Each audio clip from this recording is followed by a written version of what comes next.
Hello Doodlebugs, it's Mary and this is the studio, which is really just a room designated for drawing and painting. You can call any room the studio and it sounds prestigious. Well, the good news is this video you're watching right now is the 300th video on this channel, so that happened. And you're probably wondering right now, why isn't this a drawing or a painting? It's a new year, new videos. There will still be art videos, drawings and paintings, as well as how-to art tutorials, which will be returning, and the studio, which is a way of pulling the curtain back and sharing with you what I'm working on. You probably know art isn't just about mastering the technical side of it, but also growing holistically. So I'm planning on sharing with you some of the things that are inspiring me, some of the challenges that I'm hitting, as well as showcasing other artists and your work here. Let's begin with some Q&A from Twitter. I got a question from Danielle de Verona, who I met at VidCon. She asks, what is influencing you most right now? I've been looking at iconography and how to simplify things. I tend to overcomplicate and add too much. Less is more sometimes, and that's something that I've been trying to apply to my own work. This question is from Brenda Evangelista. What are your absolute favorite materials to work with currently and why? Markers. I've been getting into markers lately. I got these Winsor & Newton brush markers and pro tip markers. It's an alcohol-based marker, very similar to Copic, which I'm also enjoying. They can be expensive, which is why I hadn't gotten into markers until my adult life. It's been really fun learning how to work with a new tool. Question from Shagor. That's how I'm saying your name. How do I discover my own art style? Ooh, the crisis. This is a crisis I'm always going to be going through, I think. I would say grab a notebook or scrap paper and something to write with. Sit down with your 5 most recent finished pieces. If you don't have finished pieces, grab your sketchbook and all your drawings, sit with your work, examine it, and take notes. Take note on the materials that you use, the kind of subjects that you choose to draw.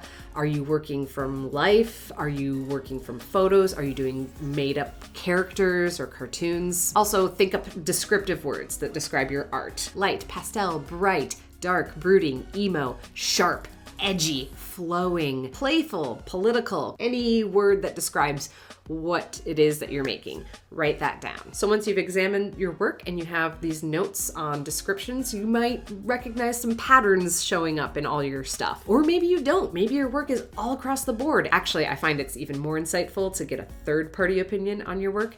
That's helped me so much more. So if you're up for it, show your work to a friend or a trusted person and see how they would describe it. Now that you're consciously aware of the kind of work you're doing now, you can actively lean into or push toward the things that you want to make. I feel like style is really the kind of work that you admire combined with the kind of work you're capable of doing right now. And when that comes together, it creates your style. If you have any questions you'd like answered, comment below. Next month, I will do another studio video and answer some more of your questions. I will also like to see some of your artwork. If you are looking to participate in a group creative thing, which I know as an artist can sometimes be difficult, what we do tends to be very solitary. I'm gonna start doing a series called Your Art This Month. Every month I'm gonna give us a suggestion and then we have the month to create a thing.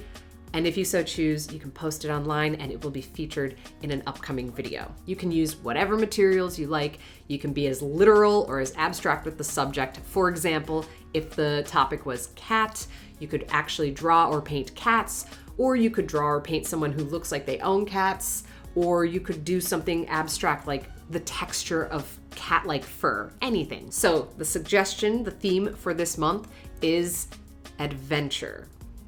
Adventure.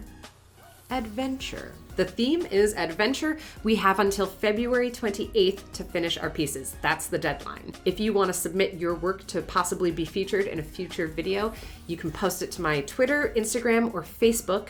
Hashtag it YATM, Your Art This Month.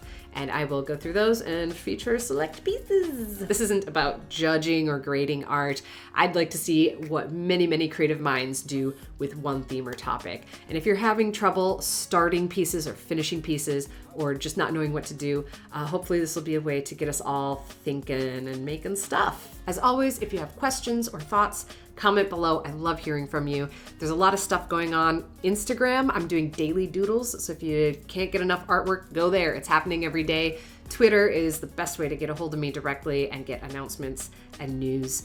Peas in a Podcast. Me and Dante are podcasting now. You can find that on iTunes. More Mary Doodles is my vlog channel. And of course, this channel is all art videos every week. So be sure you're subscribed here if you so choose. I'm not forcing you. I'm just glad you're here. Thanks for watching, Doodlebugs. Goodbye.